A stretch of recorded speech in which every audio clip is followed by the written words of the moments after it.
I think it could get worse. You rightly say that the epicenter of how the market has been trading Brexit is in this sterling, particularly the sterling GBP market, essentially. We saw that the impact, the broader impact, has been rather mute, particularly in terms of the global markets. Brexit has been almost virtually impossible to trade because it has depended on a lot of political events that are impossible to predict. And to use the words of Prime Minister May, they're trying to do a deal around inescapable facts, and that's inherently very difficult.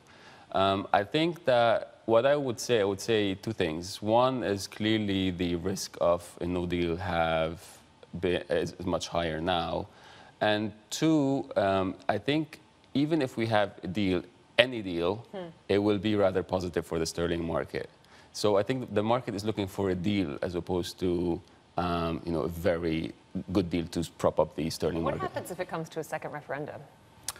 Well, then it's essentially almost back to square one. And then I think the sterling market will react because some of the polling would say that if a referendum is done now, then Brexit could be beaten, essentially. So the UK could end up remaining.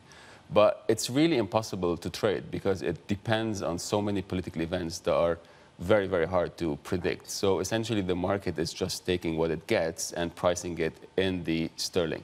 And we talk so much about sterling and then from the economic side, what it will mean for the UK economy. But I keep wondering if we're not giving enough attention to the European side of things here. If, in fact, a hard Brexit, a no-deal scenario is becoming more realistic, does ECB President Mario Draghi have a real problem on his hands?